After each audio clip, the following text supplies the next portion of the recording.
Maupay nga aga hayong atanan.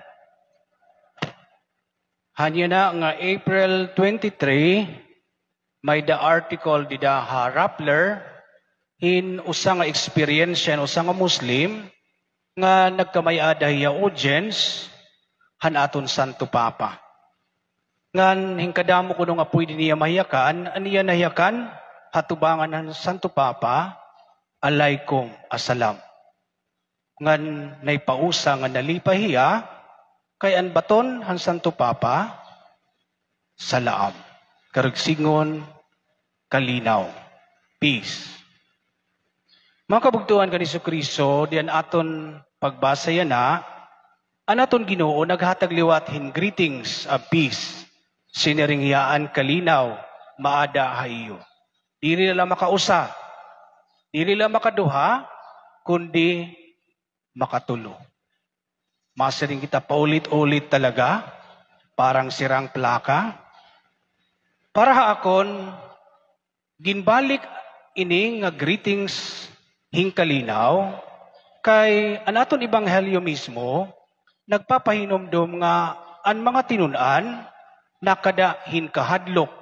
Sanglit nasaring ang tinikangan ebanghelyo, trangkado an porta, tungod kay nahadlok hira. Nakadaan kahadlok, han iya mga tinunan, kay ginpatay pala ang Ginoo.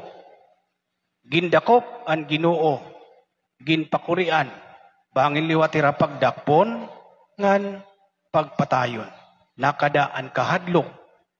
Nakadaan kabaraka.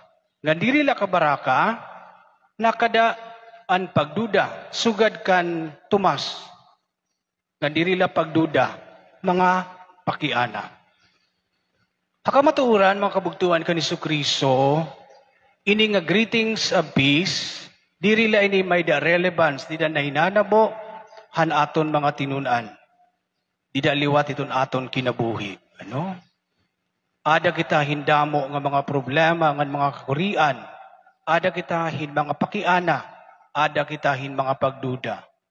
Masaring kita, hain daw la ako kukuha, grinadwar palan akon anak, hanya na nga college, ngan hain ako makuha, hin kwarta, para hiton iya pag-review.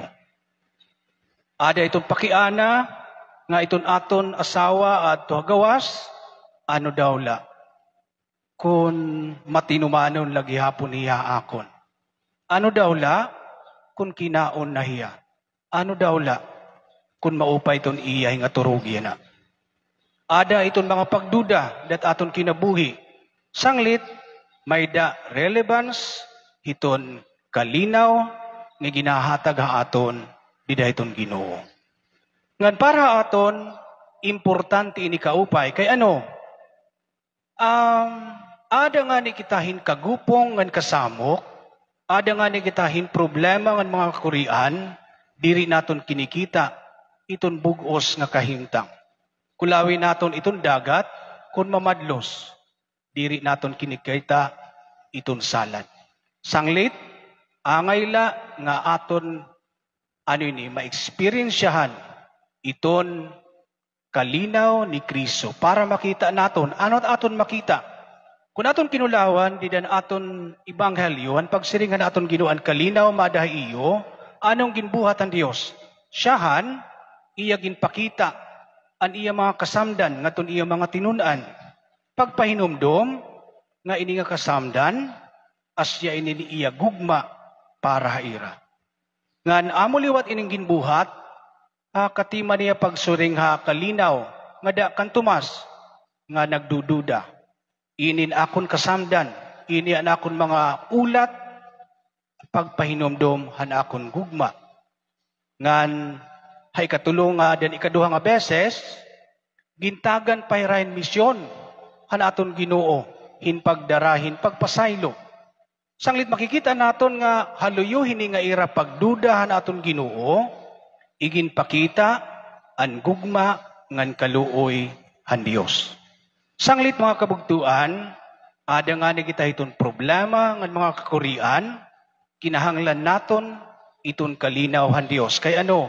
Kung diri naton aada iton kalinaw han Dios, Diri naton kinikita iton iya gugma ngan ano ini Dios non nga pasaylo.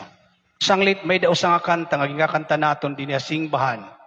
Sino ang makapaghiwalay sa atin sa pag-ibig ni Kristo? Ini nga kanta iginbase inihan surat ni San Pablo ngadtong mga taga-Roma nga nasiring. Hinuman in makabulag haaton tikang hangugma ni Kristo. Makahimo ba ang kagulanan o ang kakurian, ang pagpakurii o ang kagutom, o ang kakablasan, o ang kataragman, o ang kamatayon. Diri, habot nga hiningatanan, may dagita hingpit nga pagdaragan, pinaagha iya nga nahigugma haaton.